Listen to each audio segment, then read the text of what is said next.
भगवान ने कहा, नहीं ध्रुव, तुमने सकाम भक्ति की है, कोई कामना से तुमने मेरी भक्ति की है, मैं तुम्हारी कामना पूरी करूंगा और तुम जैसे राजा इस पृथ्वी पर राज्य करेंगे तो ये पृथ्वी स्वर्ग जैसी बन जाएगी। भगवान ने ध्रुव को राजा बनने का आशीर्वाद दिया है। भगवान वहां से अंतर ध्यान हुए। ध्रुव अपने पिता के राज्य में आए हैं। पिता ने ध्रुव का सम्मान किया और ध्रुव को अपनी गद्दी प्रदान कर दी।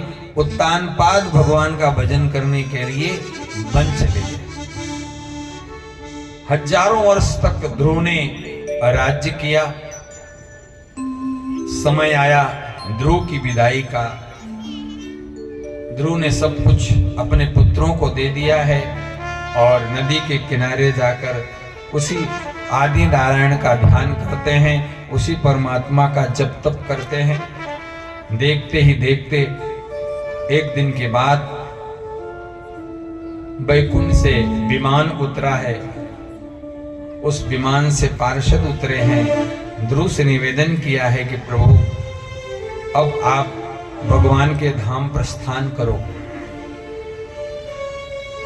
छोटे से ध्रुव उठे हैं उस विमान में जाने के लिए। इतने में काली कलुटी सी माता आई और उस माता ने कहा कि ध्रुव, पहले आपको मेरा वर्ण करना पड़ेगा, इसके पश्चात ही आप यहां से जा सकते हो। ध्रुव ने पूछा, माता आप कौन हो? उस माता ने कहा कि मैं मृत्यु हूं, क्योंकि इस मृत्यु लोक की स्वामिनी मैं ही हूं। इस संसार में जो भी जाता है पहले मेरा वर्ण करता है, इसके पश्चात ही जाता है। मृत्यु ने अपना सिर झुकाया और विमान में, छोटे से वही ध्रुव विमान में मृत्यु के सिर पर पैर रखकर विमान में चढ़ गए। पार्षदों से निवेदन किया कि देखो, हम आपके साथ तभी जाएंगे जब आप मेरी माता को मेरे विमान में बिठा कर ले चलोगे, क्योंकि मेरी माँ ने ही मुझे भक्ति का संस्कार दिया, उसके कारण ही आज मैं बैकुंठ जा रहा हूँ। तो मेरी माँ अगर साथ जाएगी तभी मैं आपके साथ जाऊंगा। पार्षदों ने कहा कि ध्रुव, आपके जैसा जिसका पुत्र हो उसकी माँ, उसका पिता धन्य हो जाएगा। आपके आगे जो विमान चल रहा है वो आपके माता का ही विमान है। फिर ध्रुव उस विमान में बैठकर भगवान के धाम प्रस्थान कर गए। इसी ध्रुव महाराज के वंश में आगे चलकर उत्कल हुए। उत्कल के वंश में आगे चलकर अंग हुए और अंग के यहाँ वेन हुआ और वेन वहां दुष्ट हुआ, मानो दूसरा रावण हुआ। उसके कर्म से दुखी होकर ऋषि मुनियों ने उसे दंड दिया, उसके प्राण निकल गए। उसके शरीर से मंथन किया गया तो उस शरीर से ही पृथु महाराज का अवतार हुआ। ये पृथु महाराज साक्षात भगवान विष्णु के अवतार। और इसी पृथु महाराज का वंश आगे चला और इसी वंश में आगे चलकर प्राचीन वरही हुए और फिर प्रचेता गण हुए। जो प्राचीन वरही राजा थे वो बहुत ही कर्मकांडी थे।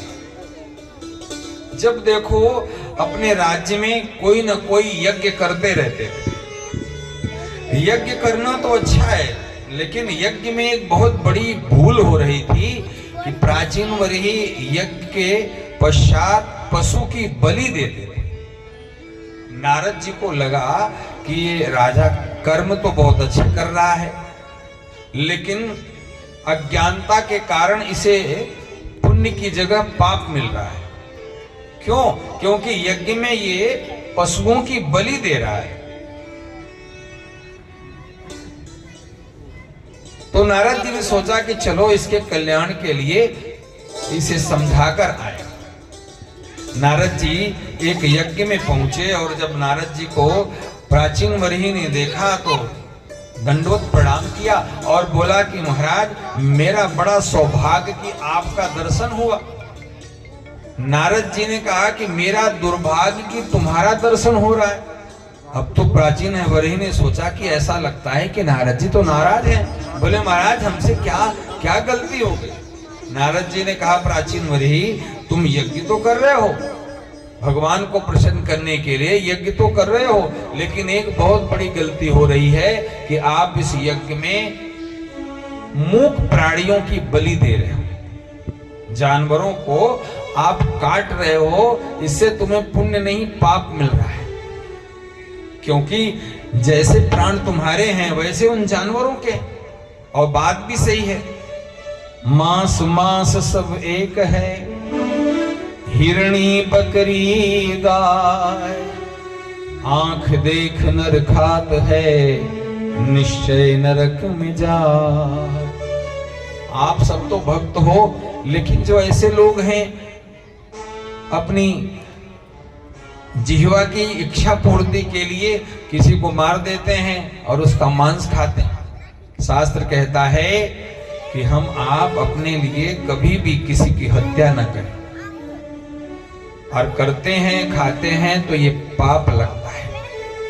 यही समझाने के लिए नारद जी आए हैं कि तू अपने यज्ञ में तू सोच रहा है कि मैं यज्ञ करूंगा मुझे पुण्य मिलेगा, और तू अपने पुण्य के कारण इन जानवरों को मार रहा है। इससे तुझे पुण्य नहीं मिल रहा, तुझे पाप लग रहा है। और पहले परंपराएं थी, बहुत स्थानों पर लोग जानवरों की बलि देते थे, लेकिन अब धीरे धीरे सब समझ रहे हैं कि बलि देना कोई पुण्य का कार्य नहीं है प्यारे। आप अपने लिए किसी की हत्या करो, ये तो अज्ञानता है। कई स्थानों पे बलि बंद हो गई, कई जगह चल रही है। भगवान से प्रार्थना करो कि उनको भी समझ में आए वो बलि बंद होनी चाहिए। तो बलि बंद कराने के लिए आज नारद जी प्राचीन बरही को उपदेश कर रहे हैं कि प्राचीन बरही ये जानवरों की बलि पुण्य नहीं पाप देने वाली है। और फिर दिखाया कि देखो तुम्हारी मृत्यु होने वाली है, जब मृत्यु होगी तो इशारा किया, देखो वो जो जानवर जिनको तुमने मारा था ना वो तुमको खाने के लिए खड़े, क्योंकि यहाँ तो भैया क्रिया की प्रतिक्रिया है। अगर आप किसी को मारोगे खाओगे तो भैया एक समय हम आप भी उसी के द्वारा मारे खाए जाएंगे। ये संसार हम आप जो देते हैं वही मिलता है। अगर हम आप किसी की हत्या करेंगे तो एक न एक दिन हम आप भी इस जन्म में नहीं तो किसी जन्म में उसके हाथ से मारे जाएंगे। किसी के काम जो आए, भैया हम दूसरे काम आए वही तो इंसान हुआ, और हम दूसरे की जान ले रहे हैं। किसी के काम जो आए उसे इंसान कहते हैं, पराया दर्द अपनाए उसे इंसान कहते हैं। जो दूसरे का दर्द समझे उसी को तो इंसान कहते हैं। अगर हम दूसरे को दर्द बढ़ा रहे हैं तो फिर हम इंसान क्या हुए? हम तो शैतान हुए ना। अपने दुख में रोने वाले तू मुस्कुराना सीख ले, औरों के दुख दर्द में आंसू बहाना सीख ले।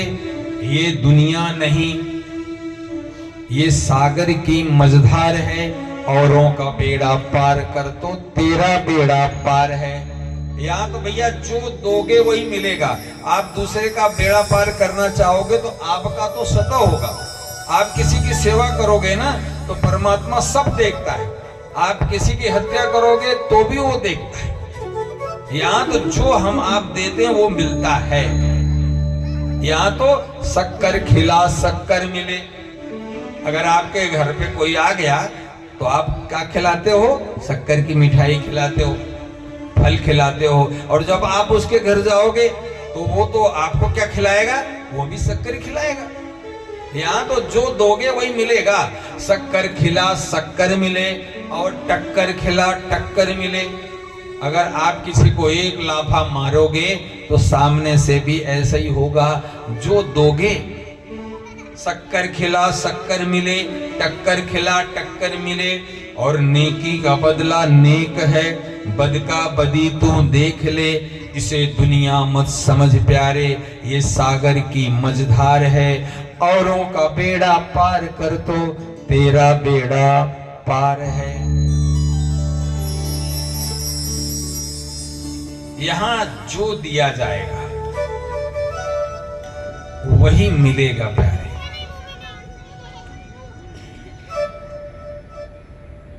इसलिए हम लोग सावधान, कर्म करने में हम आप सावधान रहें कि हमसे आपसे किसी को कष्ट न हो, किसी को दुख न पहुंचे। और यहाँ तो लोग जानवरों की हत्या करके कितना दुख होता हो।